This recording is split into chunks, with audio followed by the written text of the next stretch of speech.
હાથ પકડનારા દીપ્તિબેનના નિવેદનથી હવે વિવાદ સર્જાઈ રહ્યો છે।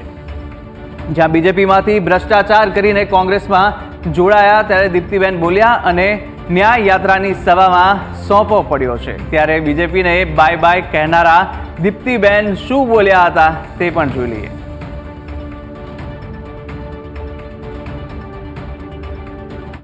કોંગ્રેસ પરિવારમાં સ્વાગત છે અને હવે હું દીપ્તિબેનને વિનંતી કરીશ કે બે શબ્દ કહીશું। હાલો, આજે હું ભાજપમાંથી ભ્રષ્ટાચાર કરીને કોંગ્રેસમાં ભાજપને ભ્રષ્ટાચાર કરીને આજે કોંગ્રેસમાં જોડાઈ રહી છું।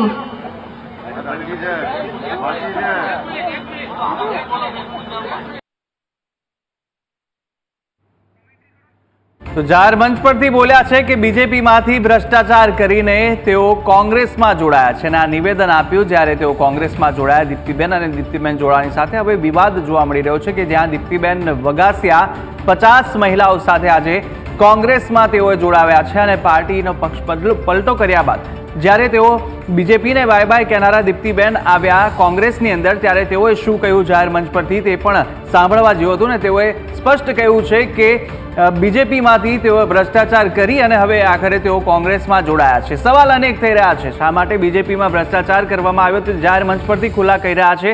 તેને લઈને પણ હવે રાજકારણ ગરમાઈ રહ્યું છે અને અનેક સવાલો હવે થઈ રહ્યા છે।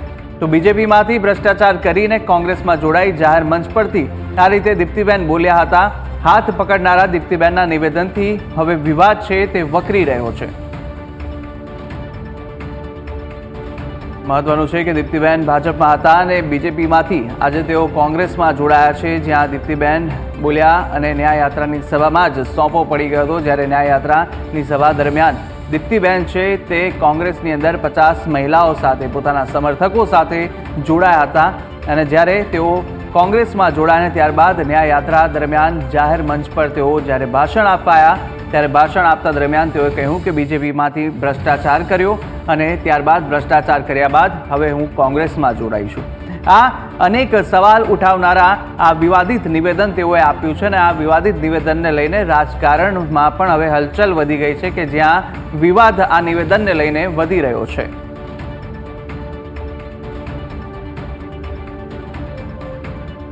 તો બીજેપીના આ નેતા દીપ્તિબેન કે જેઓ આજે કોંગ્રેસમાં જોડાયા હતા ન્યાય યાત્રા દરમિયાન તેઓ 50 કાર્યકરો મહિલા કાર્યકરો સાથે કોંગ્રેસમાં તેઓ આજે જોડાયા હતા।